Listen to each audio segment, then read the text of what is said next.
नमस्कार, मैं आपका फैमिली डॉक्टर। आज फ्लेबोटमी की क्लास है कि ब्लड कैसे लेते हैं। हम अपने ही ऊपर बता रहे हैं कि ब्लड कैसे लेना है। सबसे पहले जो है कॉटन स्वाब लेते हैं, जो टेक्नीशियन भी लेगा। आज टेक्नीशियन के लिए मैं निकाल दे रहा हूँ। कॉटन स्वाब डिस्पोजेबल होना चाहिए, तो ये हमने डिस्पोजेबल कॉटन स्वाब यूज़ किया है, ठीक है।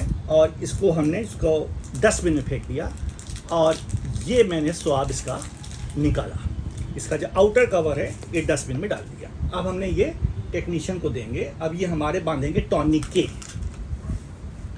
ये टॉर्निके बंध रहा है जिससे कि वेन्स प्रोमिनेंट हो जाए मेरी और ब्लड निकालने में प्रॉब्लम ना हो टेक्निकल स्टाफ को। ये टॉर्निके बंध रहा है, देखिए। और मैंने क्या किया है, अपने अंगूठे को अपने हाथ के अंदर, फिस्ट के अंदर दबा लिया है और इसको कस के बांध दिया है, ठीक है। अब इन्होंने सिरिंज निकाली, उसको डस्टबिन फेंक दिया फालतू का। और ये स्वाब जो इनके पास है, अब मेरे स्किन को साफ करेंगे। ये देखिए, जहाँ से वेन के ऊपर स्किन साफ करेंगे जिससे कि स्किन के बैक्टीरिया मेरे ब्लड के अंदर ना चले जाएं, ठीक। और आराम से इन्होंने अब ब्लड निकालने की कोशिश करेंगे। ये लगा इनका नीडल। अब इन्होंने ध्यान दीजिएगा कि इन्होंने जब वेन फील की थी उसके बाद फिर से कॉटन स्वाब से मेरी स्किन साफ की है। ये ज़रूर कर लीजिएगा, क्योंकि ये नहीं किया तो आपकी उंगली के बैक्टीरिया ब्लड में चले जाएंगे और रिपोर्ट ख़राब हो जाएगी। तो ये काम बहुत इम्पोर्टेंट है। अब इन्होंने ब्लड ले लिया है और स्वाब को रिलीज़ किया। मैंने अपने हाथ को रिलीज़ कर दिया और हाथ को मैंने हटाएंगे और ये टॉनिके मेरा स्टाफ हटाने जा रहा है। ये गया टॉनिके और मैंने सीधे इसको रोक लिया। कई लोग कहते हैं कि 45 डिग्री पे नहीं रोकना चाहिए, लेकिन प्रैक्टिकलिटी देखा गया अगर हल्के हाथ से आप 45 डिग्री कर लेते हैं और स्वाब लगा रहता है तो आराम से ब्लड रुक जाएगा। अब इधर देखिए, आप इधर क्या कर रहे हैं टेक्निकल स्टाफ। 3 तरह की वायल्स हैं, EDTA, फ्लोराइड और नॉनॉक्स। इनमें ब्लड डाल लें, क्योंकि ब्लड जो है 3 प्रकार से ही टेस्ट होता है।